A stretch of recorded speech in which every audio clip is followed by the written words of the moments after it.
यह है elasticity of demand का पार्ट 2 यानी मांग की लोच का भाग 2। इससे पहले हमने इलास्टिसिटी ऑफ डिमांड का फर्स्ट पार्ट कर लिया है, जिसके अंदर हमने इलास्टिसिटी ऑफ डिमांड की डेफिनेशन, इलास्टिसिटी ऑफ डिमांड के जितने भी टाइप्स हैं वो सब किए हैं। अगर आपने वो वीडियो नहीं देखी तो पहले वो देख लो। इसके बाद हम इस वीडियो में इलास्टिसिटी ऑफ डिमांड के जो न्यूमेरिकल्स हैं या आगे इसमें क्या है वो करते हैं। 3-4 केस इसमें आते हैं। तो पहला केस देखते हैं, मान लो केस 1। तो पिछले क्वेश्चन में मैंने बता दिया था कि फॉर्मूला क्या है इलास्टिसिटी ऑफ डिमांड का। अब हम इसमें क्वेश्चन 1 करते हैं। मान लो आपको क्वेश्चन में दे रखा है प्राइस और डिमांड। डिमांड को हम क्यू से डिनोट करते हैं, मैंने बता ही दिया था। मान लो जब प्राइस 10 से घटकर 5 हो जाते हैं तो मांग 40 से बढ़कर 80 हो जाती है। मैंने दोबारा बोलता हूँ कि अगर प्राइस 10 से घटकर 5 हो जाते हैं तो मांग 40 से बढ़कर 80 हो जाती है, तो बताइए इलास्टिसिटी ऑफ डिमांड क्या होगी। ये आपका क्वेश्चन है। तो जैसा कि मैंने बताया था आपको कि इलास्टिसिटी ऑफ डिमांड का फॉर्मूला क्या होता है। इलास्टिसिटी ऑफ डिमांड का फॉर्मूला होता है डेल्टा क्यू, एक मिनट रुको, यहाँ पर लिखते हैं दोबारा से, minus delta Q upon delta P into P upon Q. ये डेल्टा का मतलब है चेंज। क्या होता है डेल्टा का मतलब? इस डेल्टा का मतलब है चेंज। यानी क्वेश्चन कह रहा है कि मांग में कितना परिवर्तन आया, कीमत में कितना परिवर्तन आया, इसको अपॉन में करो और कीमत कितनी है और मांग कितनी है। अब इसको यहाँ पर लिखते हैं दोबारा से, E D is equal to minus, अब डेल्टा क्यू मांग में कितना परिवर्तन है, डेल्टा क्यू मांग में परिवर्तन है 80 में, 40 से मांग 80 हो गई है, 80 में से 40 गए तो 40, 80 में से 40 गए तो 40, और यहाँ पर 5 में से 10 गए तो -5। तो डेल्टा क्यू आया अपना 40 और डेल्टा पी कितना आया -5। तो यहाँ पुट कर देंगे 40 अपॉन -5 इंटू पी। पी कितना है ऊपर वाला देखेंगे 10, डिमांड कितनी है ऊपर वाला देखेंगे 40। इस माइनस से माइनस गया, इस 40 से 40 कटा, ये 5 दूनी 10। तो आंसर कितना आ गया हमारा 2, यानी इलास्टिसिटी ऑफ डिमांड कितनी आ गई हमारी 2। तो आपने देखा कि अगर आपको ऐसे क्वेश्चन दे रखा है तो आप इलास्टिसिटी ऑफ डिमांड निकाल सकते हैं बड़ी आसानी से। अब मान लीजिए क्वेश्चन जो है दूसरा दिया जाता है, क्वेश्चन नंबर 2। अब ये आपको खुद ट्राई करना है। मान लो 10 से प्राइस घट के 5 हो जाते हैं तो डिमांड 20 से बढ़कर 30 हो जाती है। तो इलास्टिसिटी ऑफ डिमांड क्या होगी? तो इलास्टिसिटी ऑफ डिमांड का फॉर्मूला आपको याद हो गया होगा, minus delta Q upon delta P into P upon Q. तो यहाँ पर हमारा डेल्टा क्यू कितना है, डेल्टा क्यू हमारा है 30 में से 20 गए तो 10, माइनस का 10 तो नहीं 10, और डेल्टा पी कितना है 5 में से 10 जाएंगे तो -5 है ना। तो डेल्टा क्यू कितना है 10, डेल्टा पी कितना है -5। एक मिनट रुको, यहाँ पर हमने वो लिखना भूल गए हम, माइनस डेल्टा क्यू कितना आया 10, डेल्टा पी कितना आया -5, पी कितना आया था, पी ऊपर वाला होता है 10 और क्यू ऊपर वाला कितना है 20। माइनस से माइनस कट जाएगा, ये 5 दूनी 10 और 10 दूनी 20, ठीक, 2 2 2 एकम 2, तो आंसर आ गया 1। तो इलास्टिसिटी ऑफ डिमांड इस वाले क्वेश्चन में कितनी आई 1, ठीक है। अब हम आगे देखते हैं, एक क्वेश्चन और लेते हैं। मान लो क्वेश्चन नंबर 3। अब इस बार मान लो जब प्राइस 5 थे तो डिमांड कर रहा था कोई भी व्यक्ति 20 की। जब प्राइस घट के 4 हुए तो डिमांड कर रहा था 30 की। तो बताइए इलास्टिसिटी ऑफ डिमांड क्या होगी। इलास्टिसिटी ऑफ डिमांड का फॉर्मूला क्या है जी, minus delta Q upon delta P into P upon Q minus, अब डेल्टा क्यू कितना है यहाँ पर 10, डेल्टा पी कितना है -1, पी कितना है ऊपर वाला 5, क्यू कितना है ऊपर वाला 20, ठीक है जी। इस माइनस से माइनस गया, 10 दूनी 20, इस 2 को इससे काटेंगे तो 2 दूनी 4, 2 पंजे, ये हो जाएगा ना, कट जाएगा, ठीक है। चलो अब अगला क्वेश्चन लेते हैं, एक और क्वेश्चन नंबर 4। मान लो जब कीमत 10 से घटकर 8 हुई तो डिमांड 50 से बढ़कर 60 हो गई। तो बताइए इलास्टिसिटी ऑफ डिमांड क्या होगी। अगेन हम फॉर्मूला लगाएंगे इलास्टिसिटी ऑफ डिमांड का, minus delta Q upon delta P into P upon Q. Minus का यहीं रहेगा, डेल्टा क्यू कितना है जी, डिमांड में परिवर्तन कितना आया 10 का आया, कीमत में कितना परिवर्तन आया -2, कीमत कितनी ऊपर वाली 10 और डिमांड कितनी ऊपर वाली 50, ठीक है जी।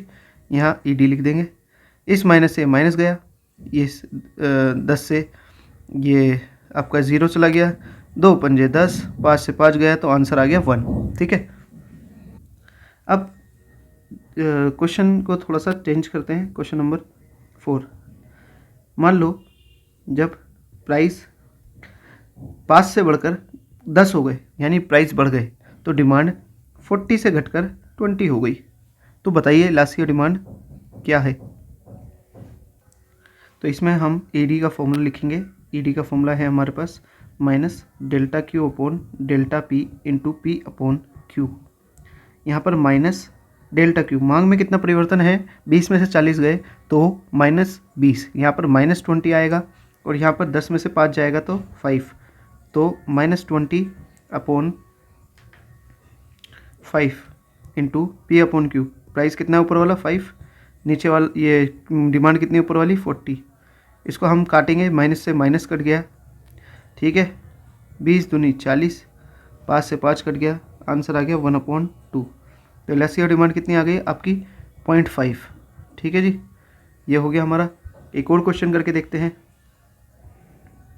अब मैं कुछ बोलूँगा नहीं, सिर्फ क्वेश्चन की आपको क्वेश्चन करते हुए दिखाऊंगा। फिलहाल ये बता दूं कि मान लो प्राइस जो है अगर 4 से बढ़कर 5 हो गए तो डिमांड 20 से घटकर 16 हो गई। तो बताइए इलास्टिक डिमांड क्या होगी।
तो अब तक हमने देखा एक केस। अब हम देखते हैं केस 2। केस 2 में क्या होता है, मान लीजिए आपको क्वेश्चन 1 दे रखा है और आपको बोल रखा है कि जब प्राइस 10 थे तो डिमांड थी 20। जब प्राइस घटकर, किसी भी चीज़ के प्राइस घटकर 5 हो गए तो बताइए डिमांड क्या होगी अगर इलास्टिसिटी ऑफ डिमांड 2 दे रखी है। यानी इस वाले में उसने मिसिंग फिगर दे दी ये वाली। तो आपको कैसे करना है ये क्वेश्चन, तो आपको ऐसे करना है, ईडी का formula minus delta Q upon delta P into P upon Q minus delta Q. Delta Q क्या है पता नहीं, इसमें एक्स वैक्स कुछ मत मानना, जैसे मैं कर रहा हूँ वैसे ही करना है। ठीक है, डेल्टा पी कितना है, 5 में से 10 गए तो माइनस का 5, पी कितना है ऊपर वाला 10, प्राइस ऊपर वाले कितने हैं 10, और डिमांड ऊपर वाली कितनी है 20। अब आप देखेंगे कि माइनस से तो माइनस कट गया और ये आ गया आपका 5 दूनी 10, 2 धाम 20, तो यहाँ पर आ गया आपके ऊपर डेल्टा क्यू और नीचे आ गया 10। यहाँ पर इलास्टिक डिमांड आपको दे रखी है 2 2 2। तो अब ये यहाँ मल्टीप्लाई हो जाएगा यहाँ जाके, तो 10 इंटू 2, यहाँ डेल्टा क्यू, ये कितना हो जाएगा 20, डेल्टा क्यू 20 आ गया। यानी आपको ये मिल गया, ये जो डेल्टा क्यू है ये आपको मिल गया 20। अब डेल्टा क्यू जो हम निकालते थे वो कैसे निकालते थे, नीचे वाले में से Q1 में से Q घटाते थे, ऊपर वाले को बोलते हैं Q, नीचे वाले को बोलते हैं Q1। तो Q1 माइनस हम Q करते थे। अब डेल्टा क्यू हमारा है 20, Q1 हमें पता नहीं है और Q कितना है हमारा 20, ये इधर जाके प्लस का हो जाएगा 20 प्लस 20, तो Q1 कितना आ गया हमारा 40। कितना आ गया हमारा Q1 40, तो हमारे इससे आंसर आ गया है 40 यहाँ पर। ठीक है जी। अब एक और क्वेश्चन करते हैं इसी का, क्वेश्चन नंबर 2। मान लो आपको दे रखा है कि प्राइस 10 से घटकर 5 हो जाते हैं, तो बताइए डिमांड 40 से बढ़कर कितनी हो जाएगी यदि इलास्टिसिटी ऑफ डिमांड 3 है। तो इसे करते हैं दोबारा वैसे ही। इलास्टिसिटी ऑफ डिमांड का formula delta Q upon delta P into P upon Q, minus तो लगा रहेगा, डेल्टा क्यू कितना है नहीं पता, डेल्टा पी मास 5 में से 10 गए तो -5, यहाँ आएगा -5, पी कितना है ऊपर वाला 10, डिमांड कितनी है ऊपर वाली 40, माइनस से ये माइनस चला जाएगा। इलास्टिक डिमांड कितनी दे रखी है आपको 3, तो यहाँ 3 लिख देंगे। अब इसे काटेंगे तो ये 5 दूनी 10, 2 दूनी 4, ऊपर रह जाएगा डेल्टा क्यू, नीचे बचेगा 20, यहाँ रहेगा 3, यहाँ आके मल्टीप्लाई हो जाएगा 3 इंटू 20, डेल्टा क्यू कितना आएगा आपका 3 दूनी 6, 60, डेल्टा क्यू आएगा आपका 60।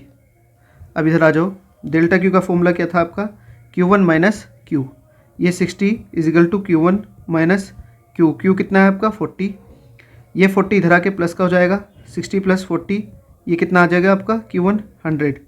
ठीक है, इससे पता लगा आपका कि Q1 आपका कितना आ गया 100।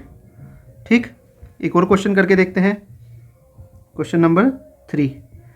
मान लो आपको बोल रहा है वो, इस बार मैं प्राइस को मिसिंग करता हूँ कि प्राइस 10 से बढ़कर कितने हो जाएं कि डिमांड 80 के घटकर 60 हो जाए अगर इलास्टिक डिमांड 2 है।